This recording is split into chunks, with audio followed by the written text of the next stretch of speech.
Sino ba naman na nagsabi na ang cancer death sentence? Hindi, no? Tingnan nyo ako at ang mga kaibigan ko, living proof na hindi death sentence ang cancer. There is life after cancer. Kagaya nyo, tingnan nyo, normal, nagkukwentuhan, nagtatawanan. Hay nako, magzuzumba pa yung mga yan after. Pareho rin namin kayo normal kahit dumaan kami sa madilim na parte ng buhay. But we're happy for the second chance. Good morning, good morning. Sabi, kagising ko lang. Siyempre, pagising, walking naman tayo.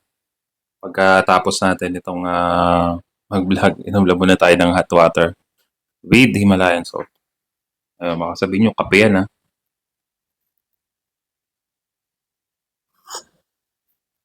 Grabe ang init. So yun, good morning sa ating community at ang higit sa ating mga bagong followers.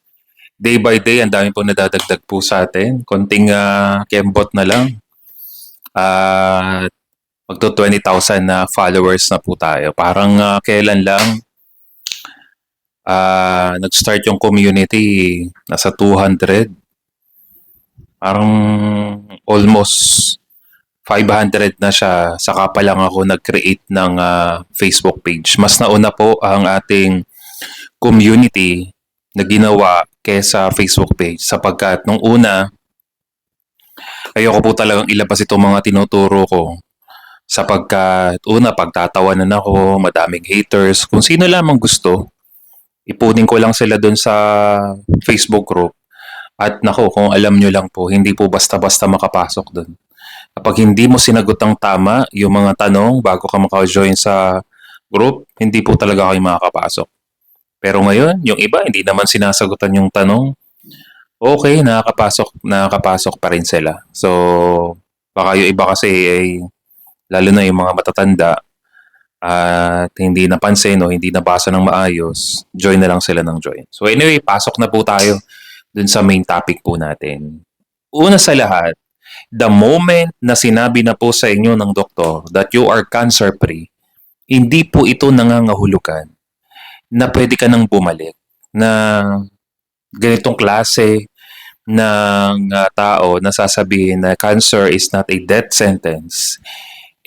Una, dapat maintindihan ng mga may cancer at nagka-cancer na hindi naman literally na death sentence, kundi ikaw mismo, alam mo sa sarili mo na pinabayaan mo for the longest time yung health mo, malamang at sa malamang, hindi naman marami mga symptoms, marami ka ng mga naramdaman pero binaliwala hanggang to the point ng buhay mo na eto na, lumala na talaga yung sitwasyon hanggang sa naging cancer na.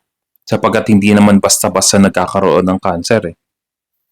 Then, once sasabihin ng doktor na you are fully recover, cancer-free ka na, but it doesn't mean na babalik ka na uli dun sa normal na nakasanayan mong buhay.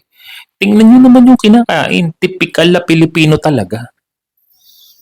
Kaya nga, tell me who your friends are and I will tell you who you are. Isipin mo naman, kung ito yung mga kasamahan mo na dating may mga cancer, hindi na magtataka na babalik muli. Hindi na magtataka na babalik muli. Imagine mo ang tagal mo nag-chemo, ang tagal mo nag-strict sa mga pagkain, then nung sinabi lang ng doktor that you are cancer-free, bigla mo nang ibabalik uli yung dati mong lifestyle, hindi na. Ako na po nagsasabi sa inyo, pababa na ng pababa ang lifespan natin sapagkat tingnan mo naman in our generation, wala na talagang disiplina, kulang sa physical mobility. Kaya nga, magandang nangyari sa panahon natin ngayon na kahit may bayad, ang fun run, mga marathon, half marathon, ang dami talaga nagre-register. Sapagkat ang katotohanan yan, marami na rin ang nagiging health conscious. Yan talaga, marami na talaga nagiging health conscious. Kaya pag dumating talaga dun sa punto na naka-recover ka na at ganitong klase ng lifestyle, mismong tapat po ng bahay namin na Anong nangyari? May cancer siya, naka-recover siya, nagulat na lang siya, nakakapana niya uli yung bukol niya sa breast niya. Natanggal na, parehas. Then dumating dun sa punto ng buhay niya na normal, kasama pa namin sa outing. Pumunta pa kami ng Laguna. May magandang doon, falls. Ang saya-saya pa. Pero yun pala, yung mga panahon na yun, ramdam na pala niya na bumabalik na. Pero alam niyo po ang ginawa? Tiniis na lang po niya at hindi na niya sinabi sa kanyang mga anak at hindi na siya nagpagamot sapagkat alam na naman niya ang mangyayari sa buhay niya. Matindi na namang chemo, matindi na namang gamutan, matindi na naman, gastusan.